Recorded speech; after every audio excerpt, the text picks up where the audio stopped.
Agora falando sobre o jogo, né? A gente já trouxe aí talvez o grande personagem que foi Abel Ferreira. Agora, no momento que sai a escalação, o torcedor fala, olha ele aí.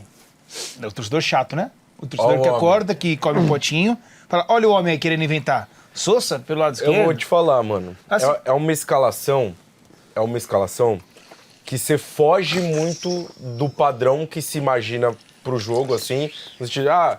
Vamos montar o time titular? Se a gente juntar 10 pessoas que mais acompanham, acho que nenhuma falaria a escalação que ele escalou ontem. Ninguém falaria o nome do Sousa. Ninguém falaria o nome do Sousa, pouca gente escalaria o Alan como de fato um ala. E aí eu acho que é a grande sacada, e por isso que o Abel Ferreira é o treinador e a gente, E a gente não. E a gente não. Eu ia usar um outro termo, mas vamos ser mais bonzinho com a gente. E a gente não é treinador. E aí o que ele faz é basicamente colocar os 3 zagueiros do Palmeiras para defender. O Fux até começa um pouquinho na frente da zaga, depois ele baixa para jogar de fato como um zagueiro, né? Mesmo sem bola, os 3 lá atrás. O Andrés Pereira correndo pra Deus e o mundo. É impressionante a forma física do Andrés Pereira. Ele era o único que estava inteiro contra o Cruzeiro, correndo o jogo inteiro. E ele era o melhor cara fisicamente no final do jogo de ontem, correndo, dando bote lá em cima. Impressionante, impressionante.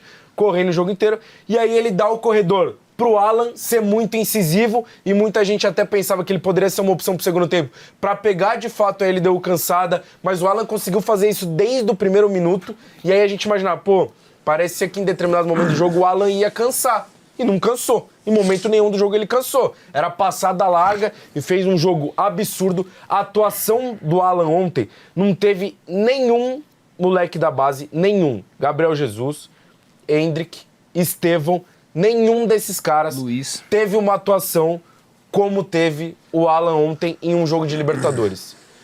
A atuação do Alan ontem se compara à atuação do Hendrick contra o Botafogo.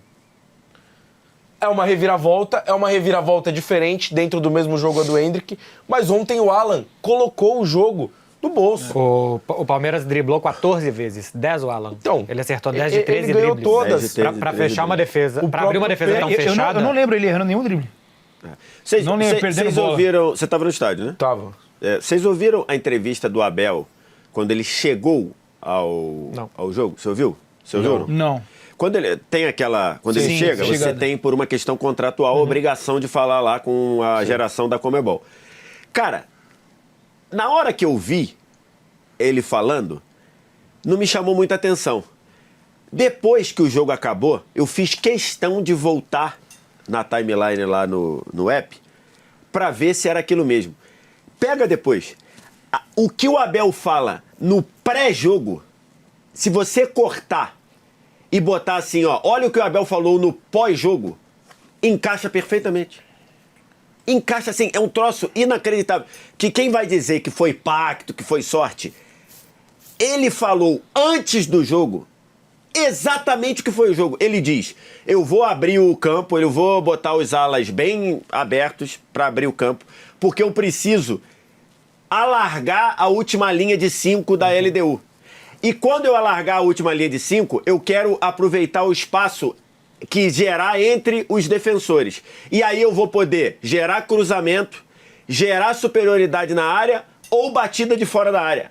Cara, foi isso aí. Isso foi exatamente o que aconteceu no jogo. Assim, quem diz que foi sorte ontem não tem a menor noção do que tá falando, porque o plano de jogo que ele fez, e lógico, um treinador às vezes faz um plano de jogo e dá tudo errado, e beleza. Que foi o que aconteceu no Quito. Com certeza ele não queria aquilo, mas deu tudo errado.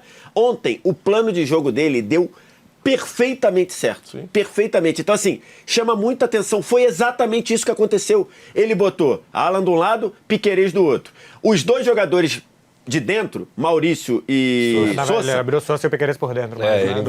Mas às vezes, aí depois eles toda hora trocavam. Ou o Alan, ou o Sousa e o Maurício iam na área para fazer 4, ou abriam e deixavam os dois de dentro, os dois de fora entrarem. Teve batida de fora, teve cruzamento. Cara, assim, foi uma leitura inacreditável. E aí a gente diz, por isso que ele é um técnico dos melhores que tem no Brasil, acho que é o melhor da América do Sul, é um dos melhores do mundo, por isso que ele tá lá há 5 anos. Então, assim, tudo isso que aconteceu no jogo, ele projetou. E funcionou. E por isso que os caras certo. acreditam nele, né? E por isso que os caras acreditam. Se você, hoje se ele chega pro Veiga e fala, ó, pula desse penhasco aí que vai dar bom, o Veiga vai pular. Porque o Veiga ele sabe que não vai acontecer nada. Vê jogador. Lá embaixo ele vai voar. Quando o jogador sai de um time, o jogador vai num podcast falar umas resenhas engraçadas. E aí sempre tem, como é que é trabalhar com aquele técnico lá? Eles sempre falam, cara, tudo que ele falava acontecia no jogo. O que um jogador mais quer de um técnico é que eles entrem em campo sabendo o que vai acontecer.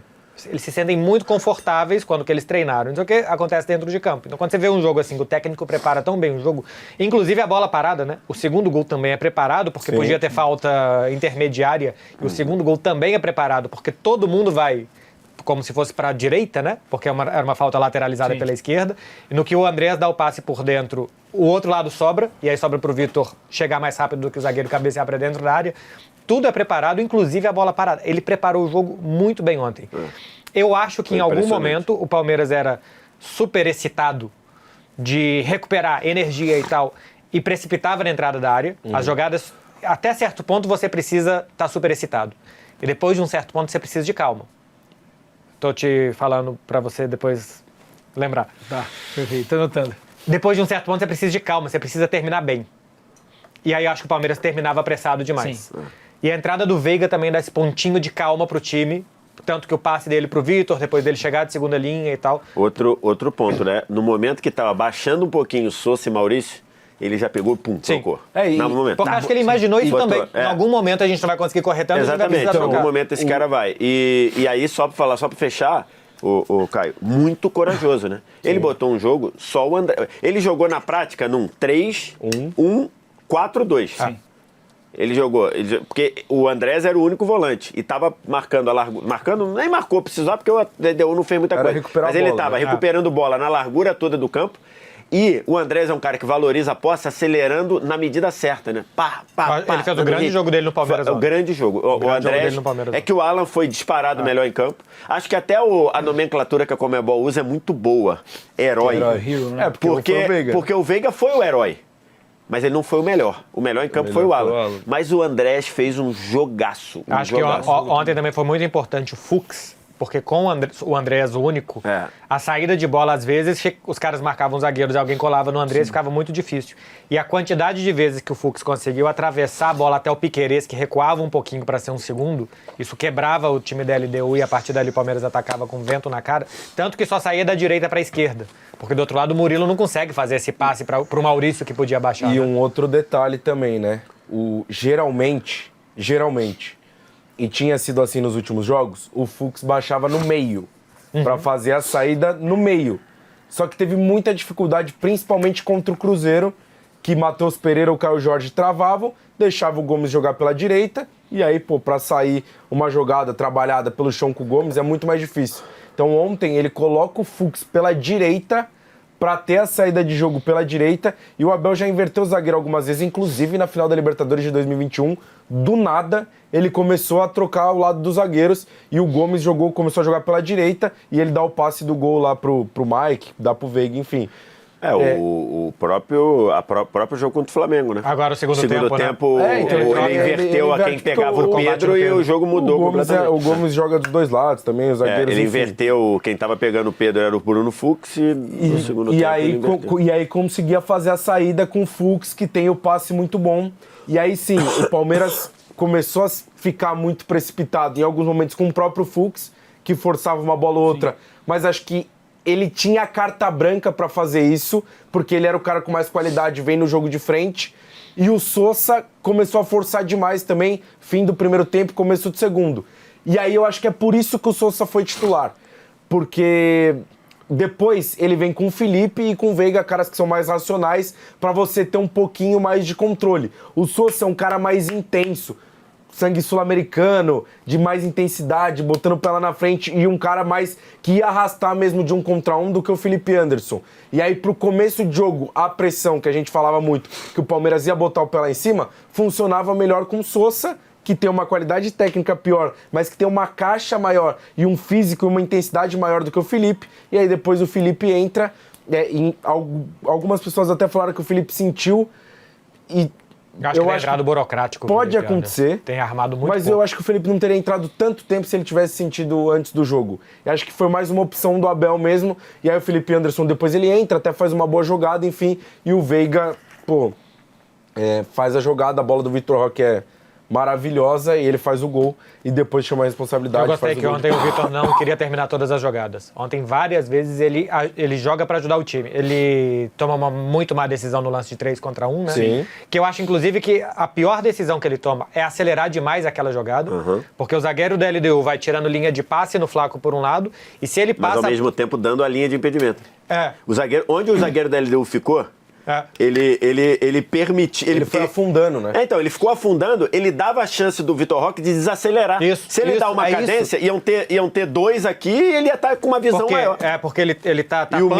E o Mina dando a condição, né? Ele o Mina tá tapando o passe no Flaco e o passe no Danilo, o passe no Alan não seria bom, porque o Alan é canhoto. Então, se você dá uma bola esticada para um canhoto, ela ia perder ângulo, ia pro pé direito dele.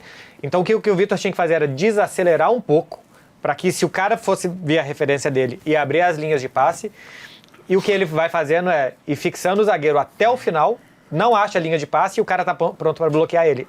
O erro do Vitor ali foi continuar acelerando a jogada. Ele tinha que ter mudado o ritmo daquela corrida para gerar dúvida no marcador, coisa que ele não fez. Ou se ele fosse acelerar, que ele fosse para 1 contra 1 e limpasse o cara, né? Que abrisse para chutar, né? Abre para chutar, porque se ele vem atrás dele, aí abre o passo no Flaco. Ele vai só fixando o zagueiro. Ele vai só esperando o momento do bote e não vem. E depois ele fica com pouco ângulo para chutar. Agora, em relação a Alan e Veiga, primeiro sobre o Alan, tá muito claro para todo mundo que ele tem que ser titular. Ele, assim, o Abel tem que se virar ou não. Então, aquele lado direito ali tá meio que sem dono, né? Veiga, Maurício, O Veiga já jogou o Maurício. Não, o meia pela direita, né? Isso. Já jogou o Maurício, já jogou o Veiga. Acho que pode ser ele. Mas não acho que nessa formação, né? Porque, por exemplo, ontem não teve lateral direito. Né? Não. Ele abriu ontem mão do ele lateral. foi o ala. E esse negócio do cara ser um ponta botar pra ser ala, é um negócio. E é mais um mérito do Abel. Eu já vi muito time querer fazer essa graça, e aí, o cara assim, o ponto deve chegar, o papo deve ser assim: Marcelo, você é ponta, mas eu vou te botar de ala. Tu vai ajudar? Aí pra jogar Deixa o cara comigo. fala, deixa comigo, vou correr pra caramba. E aí, meu irmão, o cara quer jogar com a bola. É que ontem não precisou. Porque o Palmeiras teve a bola quase todo o tempo. Não, então, até assim, precisaria. E ontem que o Palmeiras corria bem. pra frente pra roubar e não corria pra trás, né? Exatamente. E aí então, assim, aí beleza. Agora, num jogo, de repente, Palmeiras vai pegar o Mirassol, por exemplo. Você botar aquela formação lá é uma loucura. É, claro. Não, o Flamengo é uma coisa óbvia. Eu tô pegando nem... A formação de ontem era só pra precisar fazer 4 gols. A formação de ontem... Não, acho que não é nem precisando de 4 gols. Eu acho que a formação de ontem era contra a LDU. E o Abel sabia perfeitamente que o lado esquerdo da LDU, ainda mais sem o Ramires seria uma água. O Abel sabia disso. Sim. O jogo foi todo em cima do lado direito. O lado esquerdo trabalhou com inversão, trabalhou com diagonal longa. Então, assim, ele sabia. E aí, outra cagada do Thiago Nunes, né? Porque, meu irmão, o Ramires era para ter sido expulso quando meteu a mão na cara do Giai. Ele já estava de hora extra no jogo há muito tempo. Sim. Era para ele ter tirado o Ramires lá. Porque na hora que o cara administrou o vermelho pro Ramires, já era pro treinador chegar e falar, sai, querido, vem cá. E o cara foi expulso, fez falta, porque era escape. Então, assim, mas acho que o Alan, dentro de uma formação normal, acho que ele já pleiteia ser... Eu acho que o normal é tentar um 4-4-2. Pleiteia ser 4-2-3-1, eu acho. Com 2 linhas. Coloca a formação de defesa com Gomes e mais um. Fica deixa um lado Giai ou Kelvin do outro. Tem que ver se o Kelvin vai voltar pra temporada, né? Ele deu uma desconectada da temporada. Um volante e Andreas por dentro. Abre Felipe Anderson, abre Alan e os 2 atacantes. Acho que é o normal nesse momento que o time tá pedindo. O Palmeiras ele se tornou um time nesse 4-2-2-2 ou 4-4-2 de muito toque de bola. Tal. O Alan ele dá um negócio diferente que é o drible, né? Uma contundência, né? O drible, um cara mais incisivo, que não é o caso do Felipe pela esquerda e nem é muito os 2 centroavantes. O Vitor algumas vezes tudo bem, mas não é um cara de drible assim. O Alan ele arrasta muito. E aí só 2 coisas. O Alan jogou como ala de fato contra o Botafogo, talvez no jogo... um dos jogos mais importantes do ano lá. O Palmeiras ganhou de 1-0 e foi muito bem, saiu porque cansou. E contra o São Paulo, a substituição que o Abel faz no intervalo ele tira o Giai e o Alan joga como lateral. E é mais um jogo que ele vai muito bem. Então eu acho que o Alan, ele tem pedido passagem, assim, pro Ele pro tinha titular. ensaiado contra o Cruzeiro também, né? A gente estava fazendo arquibancada Palmeiras e Cruzeiro e no intervalo a gente até comentava, né? Que era uma boa entrar Sousa e Alan E ele entrou bem naquele pra jogo. caramba. Os dois já Ele entraram até jogando ontem. a jogada da expulsão. A do jogada de Fabrício expulsão do Bruno, Fabrício Bruno é uma excursão dele sozinho pro ataque. Eu tenho muita curiosidade pra saber se de fato existiu alguma conversa, se teve algum probleminha nesse meio do caminho. Pra Porque quê? o Alan com o Abel Ferreira, porque o Alan surge muito bem. Não sei se em algum momento ele se desconectou ali, porque então. ele surge do nada e surge muito bem, e já ganhando uma oportunidade no Mundial, né? Enfim. E vai bem no Mundial, e depois ele tem uma queda ali, de fato, de rendimento que ele não consegue Então, entender. eu acho que começa a é ser pouco normal, utilizado. assim, né? Não, pode ser, mas seria moleque legal saber. Oscila o que muito. Abel- Aí depois teve aquele jogo que ele entrou contra o Fluminense, foi expulso. E aí começou a perder um pouquinho de espaço. E agora, Sim. no momento chave da temporada, no jogo contra o São Paulo, ele foi recuperado. Agora, O Abel falou lá, né, ontem, assim, que chamou a atenção que no Sub-20 ele quase não jogava, né? Eu nem sabia disso. O Alan? Ele disse joga- que no Sub-20 ele tinha pouco minuto no Sub-20, que aí ele, até quando viu ele jogando, trouxe e falou. Ele- Até falou pro Anderson Barros não vender, né? Que acho que o Shakhtar queria comprar, né? Acho que chegou uma proposta Dinamo de Kiev. do Zenit, acho. A Zenit, é. Zenit, É, agora é. recentemente ele falou pra não vender. Ah. O Alan jogava de 10, né? Na base um tempo, jogou de 8, depois jogou de 10. Mas ele foi ganhar, acho que, minutagem no último ano dele de 20. ó, antes da gente ir pro nosso Sai do Muro aqui, pra nossa dinâmica, e também projetar um pouco dessa final, tem muito tempo ainda, a gente vai falar bastante, né? Mas pra gente começar a esquentar um pouquinho aqui, só em relação a Rafael Veiga e essa questão da idolatria, né? Porque também já escutei muito torcedor falando, pô, ídolo às vezes tem que saber a hora de parar, a hora de sair do clube, né? E assim, você sabe disso muito bem. Sim. Você Não, sabe isso por um muito bem. acaso, Dá vontade de dar, de repente, por um acaso eu cabeçada, fiz dá? um vídeo na quarta-feira falando que o pessoal insiste em aposentar jogador, e eu usei a palavra pica, pra Hulk e pra Dudu. A galera usa uma fase ruim pra dizer que é o fim. O que não é. E eu acho que é um prato cheio pra pessoa ficar com cara de tonto quando ela faz isso. E aí, obviamente, teve um tonto que comentou, menos o Veiga que já acabou. E daí eu respondi embaixo, você não aprendeu nada. E ontem, o Rafael Veiga, caras com muito talento, caras que já te entregaram tanto. E tecnicamente, gente, o Veiga tem 30 anos, velho. Você não pode achar que um cara desse acabou. A grande missão do Abel pro Veiga é recuperar o Veiga. E não vender o Veiga pra trazer um cara pro lugar dele. Você não vai trazer um cara que vai te entregar nada mais do que o Veiga pode te entregar. Então, em vez de você vender o Veiga pra trazer um outro cara, ou mandar o Veiga pra algum lugar pra trazer outro cara, você recupera o Veiga. Essa é a principal questão. Você recupera o Veiga porque ele é o jogador mais decisivo da história do clube. Ah, porque tem o Marcos, o Ademir da Guia. Rafael Veiga tem gol em todas as finais que jogou pelo clube. Todas as finais. É o jogador com mais gols em finais. É o jogador que já cansou de resolver jogo. Importantíssimo. E ontem foi de novo.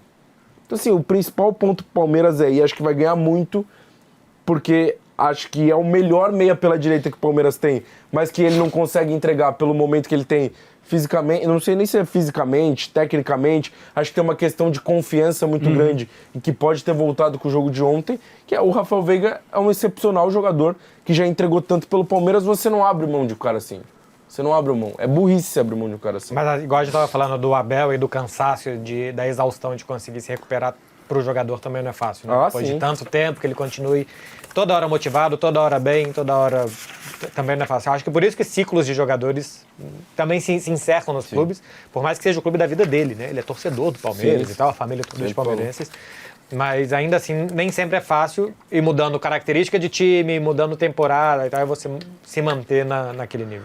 Eu acho que a sensação é que a história do Rafael Veiga com o Palmeiras parece já estar sendo escrita, parece já ter sido escrita, mas ainda dá tempo de fazer um epílogo, um capítulo extra. Né? Então ontem é isso, né? O cara sai do banco, começa a jogada do terceiro gol e faz o terceiro gol, que aliás é um golaço, tá? Cara, Golaço. eu falei golaço, isso, e irmão. repara a movimentação do Veiga, é impressionante, Não, cara. É impressionante, a leitura que ele já tem. Ele dá a jogadinha lá De primeira, né? de primeira para achar o Vitor Roque. Ele começa correndo para a esquerda. Se você ele começa correndo como quem ia ficar próximo à bola. Só que aí ele percebe que essa bola vai vir, ele afunila pro meio e o traço que ele dá no último zagueiro ali sem bola É impressionante, foi um golaço. Então, assim, parecia que ele já tinha escrito a história dele, mas dava para botar mais um capítulo extra, um epílogo ali.